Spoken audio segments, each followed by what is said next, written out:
Support for this episode of Trifles is brought to you by the Baker Street Journal, the leading publication of Sherlockian scholarship since 1946. Find them online at bakerstreetirregulars.com. Welcome to Trifles, a weekly podcast about the Sherlock Holmes stories. It is, of course, a trifle, but there is nothing so important as trifles.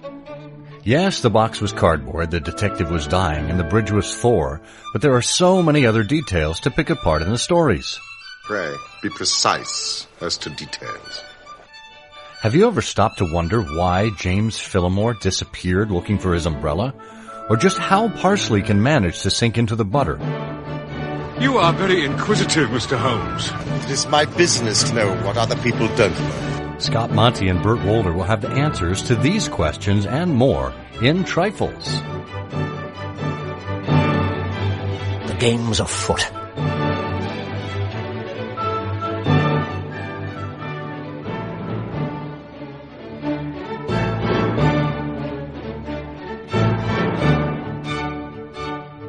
Episode 243, The Evolution of Sherlock Holmes, Part 3. Well, hello and welcome to Trifles, the Sherlock Holmes podcast where we look at some of the minutiae in the Sherlock Holmes stories. I'm Scott Monty. I'm Burt Wolder. And Burt, are you still evolving? I am. I'm just getting better and better every day. I'll say, and I'm glad you're here. I'm glad you're here. And look, we're glad you're here, too, to help us continue spreading the word of Trifles and Sherlock Holmes. If you would like to look at the show notes for this episode, you can find them at ihose.co/trifles243. You can also look around there, find us on all of our social networks, find our Patreon if you'd like to support the show, and leave us a comment right there on the page. We do appreciate hearing from you, and we do appreciate you telling other people about the show as well. So thanks in advance for that.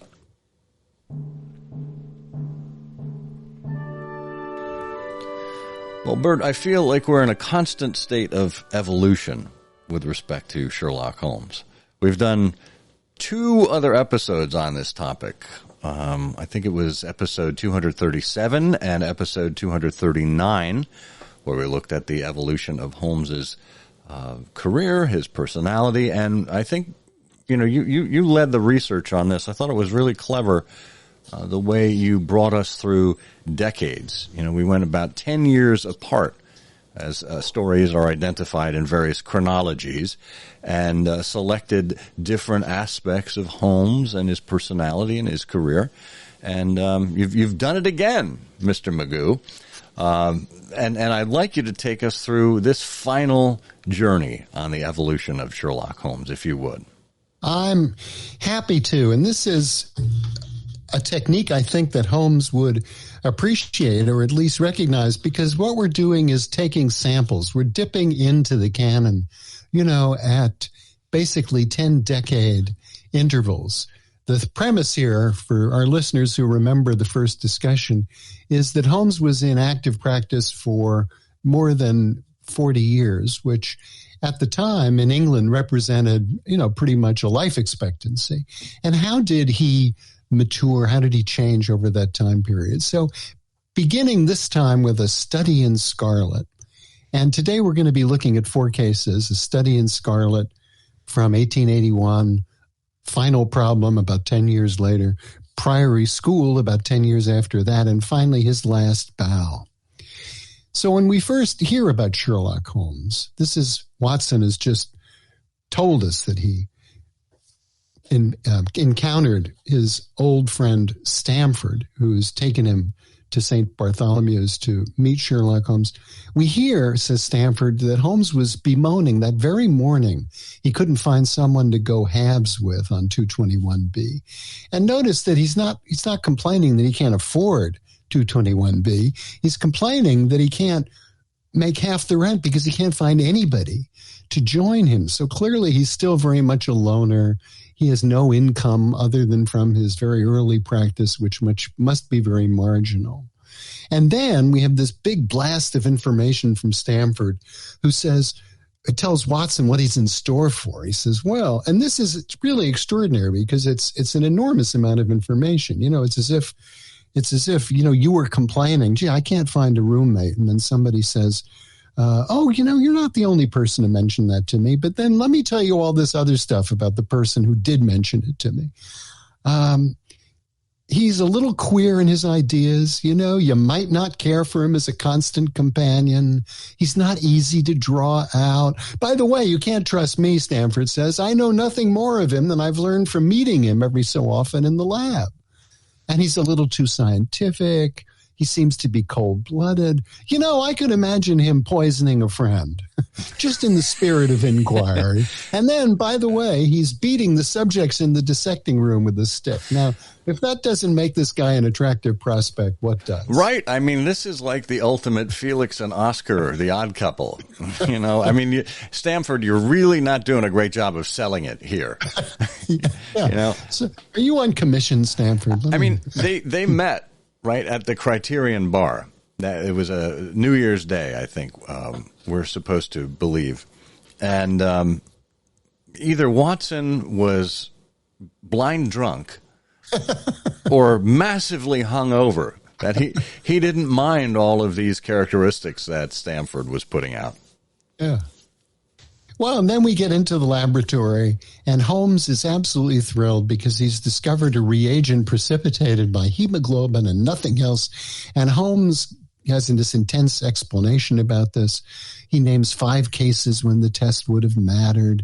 He puts his hands on his heart and he bows as if to some applauding crowd. And he's sort of marginally objective about his shortcomings. He doesn't mention any of the things Stanford mentions, but he does say, well, I get in the dumps at times. And if I do that, just let me alone. And then he talks about experiments and violin music. And oddly enough, during all this time, Watson apparently never says anything about himself to Sherlock Holmes. Watson says, I smoke this tobacco and I've got this bullpup that you're never going to see. But Watson never says, he's a doctor. And then later on, Holmes and Watson discuss Holmes's profession. Watson at this point has read Holmes's monograph and described it as ineffable twaddle. And Holmes describes his practice. He says, my clients come to me and they lay all the evidence before me, and I am generally able, by the help of my knowledge of the history of crime, to set them straight because there's a strong family resemblance about misdeeds. And this, of course, is a technique that we will never, in the next 60 cases, ever see Holmes demonstrate. So that tells you that all of these other cases, many of these other cases Sherlock Holmes has had, have been sort of like that. And we're only seeing the ones that are really fantastic. But it's a helpful reminder that, here is a guy who's at the beginning of his career. He's trying to make a name for himself. He's certainly not well known. He is quirky. He is a loner. He very much likes to keep to himself. And even when Watson observes Holmes coming and going at all hours and having clients and whatnot, Holmes is still very much his own man, not bringing Watson into it until, of course, we get to the Brixton Road mystery that the whole story is predicated upon. So it's a very early and different glimpse of Holmes than we see later on. Yeah, that's absolutely true. I think that's very well said. And then, later on, they're having a conversation, and Holmes finally explains how he identified Watson. His thought process was, here's a gentleman of a medical type. Well, Watson knows Stanford, and Watson was probably not looking around at the laboratory in wonder, so I suppose it was sort of clear that Watson was comfortable with his surroundings. And then this is all before Gregson writes about the Lauriston Gardens mystery. But Holmes then says, I know well that I have it in me to make my name famous. So again, he's clearly got high expectations and a very, very high self-regard. He does. Clearly a man of ambition. Yes. And it doesn't take him long, does it? Because fast forward, 10 years? 1891, we find ourselves in with Holmes up against Professor Moriarty, and Watson has, at this point, he's kind of fallen out of touch with Holmes. He's in his own practice, and he only reports on, 3 cases in 1890, just the year before. And those would have been Wisteria Lodge and Silver Blaze and the Beryl Coronet. So here Watson discovers that Holmes has been engaged by the French government. Well, how is that? 10 years Holmes has gone from obscure, quirky, yet ambitious, and in just 10 short years, he is being engaged internationally. That's a pretty good trajectory. That's kind of like the hockey stick curve of a career, if you will. That's impressive. It's very impressive. And bear in mind that Holmes is 37 years old in 1891. This is when Final Problem happened. And he says to Watson, because of my recent work with the royal family of Scandinavia and the French government, I am so well off that I could now live quietly and just focus on my chemical researches, except for Professor Moriarty. And then we find out all about Moriarty. But bear in mind that he's 37 years old, so now he's so well off, he's ready to retire. That's pretty good. 10 years of work and then retirement. Yeah, I must have missed that. Achievement unlocked, I guess you could say. Yeah. That really speaks to, I think, not only Holmes's abilities and his ambition, but I think it also speaks to what Watson has done as his PR man to really help the world understand what Sherlock Holmes is all about and to bring in those larger and more significant clients. Yeah. Oh, you're absolutely right. Can you imagine what other detectives must have felt when they looked at Holmes' cases in Strand magazine? They must have all said to themselves, if only I had had the luck to meet a doctor. Well, we're going to give everyone else the luck to meet our sponsor, and we'll be back right after this quick word. The Baker Street Journal continues to be the leading Sherlockian publication since its founding in 1946 by Edgar W. Smith. In its pages, you'll find both serious scholarship and articles that play the game. The journal is essential reading for anyone interested in Sherlock Holmes, Sir Arthur Conan Doyle, and a world where it's always 1895. If you subscribe to the Baker Street Journal, you'll get 4 quarterly issues as well as the Christmas annual. You don't have to be a member of the BSI or of any Sherlockian society for that matter to subscribe to the journal. It's open to anyone who enjoys talking about, reading about, and writing about Sherlock Holmes. And you can also contribute to the BSJ. Your imagination is the only limitation there. So get on the bandwagon and subscribe to the Baker Street Journal this year. Make it an important part of your commitment to the world of Sherlock Holmes. Just go to BakerStreetIrregulars.com and subscribe today.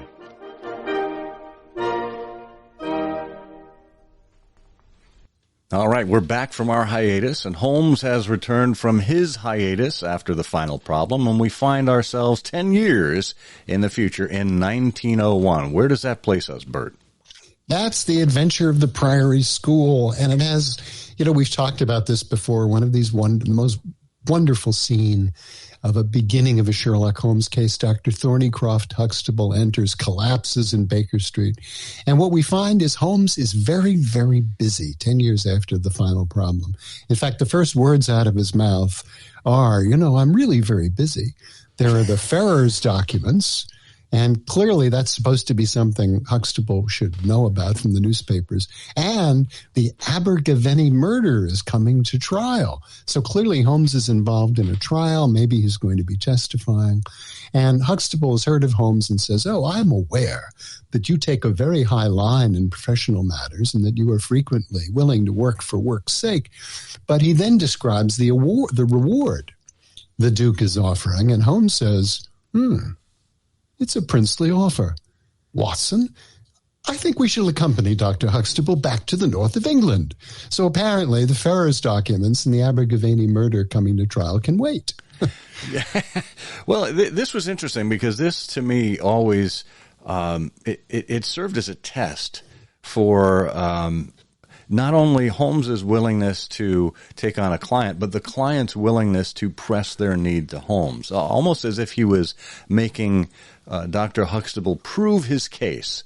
Is this really that important? Well, the Duke of Holderness, and probably one of the largest checks that Holmes ever received in his career, one of his largest single checks, does pay that off, literally, in the end.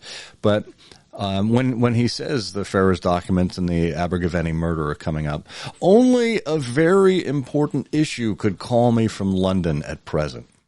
Right? So he's basically serving it up to Dr. Huxtable to say, make your case, sir. Yes. And then Huxtable makes his case, and during that time, Watson tells us Holmes draws out his notebook, jots down one or two memoranda. I don't think we frequently see Holmes taking notes, but here he does. And he has a very instructive discourse with Huxtable, asking, well, how do you know about this? And how did you know it was from the Duke? And how did you know, there was this relationship between Lord Saltire and the Duchess and those feelings? So he digs in quite a bit, verifying facts. And then later on there in the north of England, Holmes acquires an ordnance map and says, this case grows upon me, which is a bit odd because this is one of the few times in the cases of Sherlock Holmes that geography really matters. And in fact, the map is reproduced in Watson's notes, and they have this intense discussion about roads and routes and buildings. And Watson tells us Holmes' eyes shone that he's active and alert. And then the next morning, Holmes is up early, and he says to Watson, I've done the lawn and the bicycle shed. I've been through all of that already. Grab some cocoa next door. Cocoa, by the way, cocoa next door. And then let's get moving. Wow, that's this is City Holmes becoming Country Holmes, probably as he gets closer to his retirement years, realizing that the countryside, more than the horrible people that happen to live there, does provide him an opportunity to ply his trade. Yes. Yeah, absolutely. But something very interesting happens next. They find in their explorations the body of Heidegger, but how can they alert the police? And Watson says, well, I can take a note back. But Holmes says, oh, no. I need your company and assistance. And then he engages, they find a peasant who's cutting peat, who can be sent back. And then he engages in this dialogue with Watson to organize the facts. And he describes at one point, the absence of any other tracks. And Watson says, well, that's impossible. And Holmes says, yes, it's impossible as I have described it. I must, in some respect, have stated it wrong. And so clearly he's in the middle of organizing his facts, and that Watson is essential in this conversation and to get the facts organized. Yeah, and what a wonderful, kind of juxtaposition to the way he treated Watson early on in their relationship, who, might as well just have been a piece of furniture there. Right. Yeah, really interesting. And then finally Holmes is the master in this intense conversation with the Duke of Holderness. But it's interesting, isn't it, that this is a case that begins with the mention of the Duke of Holderness's reward. And before this, 10 years before, in the final problem, Holmes says, I've just made so much money from my work with the royal family of Scandinavia and the French government that I could just give it all up and do my chemical researches except for Professor Moriarty. Well, clearly something financially negative has happened to Holmes in the intervening decade, because he says, I'm a poor man. At least up until now, I've been a poor man, and now I have this great check. Yeah, well, hey, in comparison to the Duke of Holderness, everyone's a poor man. Well, and let's get to the final case here, because we still have other things to talk about too. But in his last bow, Holmes has taken an entire year. See, the check for the Duke of Holderness comes in handy because it allows Holmes to kind of go out on his own for a year, goes over to America, and it becomes a spy on behalf of the British government. And I would imagine the British government was paying him a little bit as well. But this is probably the longest case that he's ever taken on, and probably the most intricate as well. I mean, he had to form a new identity, he had to form relationships, he had to form a whole network here. So when we encounter him on this terrible month of August in 1914, he is ready to string the net up with von Bork inside. Yes, this has been involving him for several years. He's become involved in international conspiracies and espionage and war preparations and codes and ciphers and creating forged documents. He's built this household. Turns out he's organized the household for von Bork because he's got his own agent, Martha, in there. And, Holmes says it would brighten my declining years to see a German cruiser navigating the Solent according to the minefield plans which I have furnished. So clearly he's become an expert in ordnance, if he was not already, in organization of minefields and battlefield information. So it's quite remarkable, and it's a real superhuman performance by Holmes. Yeah, it is. It is. So in this final episode about the evolution of Sherlock Holmes, what can we say? I mean, we were talking about this a little before the show began. I think there's a great juxtaposition of the rise of Holmes's career, and I think we've covered that well here, from humble lonerism beginnings to the height of international fame and international importance. Where he was made a spy by his own government. And you put that up against the personality of Holmes, again, very much on his own, very quirky, very driven by the work. And we get, obviously through the relationship with Watson, but there's other instances along the way. I think when we look at, The Lion's Mane, which was, I think, 1909 or so, he had struck up a relationship with Harold Stackhurst. Right? They would drop in on each other in evenings. They would talk about a whole variety of subjects together. It really was a friendship that sprouted in the absence of that long friendship with Watson. So here we have Holmes, a much warmer figure, a figure willing to talk about things other than the work itself. So there's a great softening of Holmes over the same time that we've had the great rise of his career. It's just a remarkable look into, how people evolve over time and are self-reflective. And maybe the time on the hiatus had something to do with that. Oh, that's a great point. Yeah, I hadn't thought about that. But I think, all that obviously. Travel time on his own, right? Had time to think and assess what was really important to him. Yep, experience other cultures. And also in Lion's Mane, he's just incredibly deeply impressed by Maud Bellamy, who will always remain in his memory as this most complete and remarkable woman, and he values her instinct. So that's clearly become part of his character. And then 5 years after Lion's Mane, less, because he was 2 or 3 years, I think, in Chicago. So 3-4 years, 5 years after Lion's Mane, he's involved in his last bow. He's capable of this superhuman effort. He makes it all look so easy. Really is quite a capstone on his career. Indeed it is. One might even say he makes it look like a trifle. It is, of course, a trifle, but there is nothing so important as trifles. Please join us again next week for another installment of Trifles.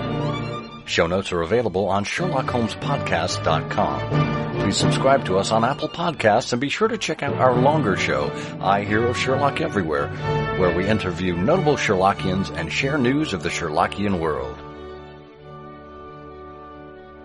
You've taken my breath away, Mr. Holmes. My mind rebels at stagnation.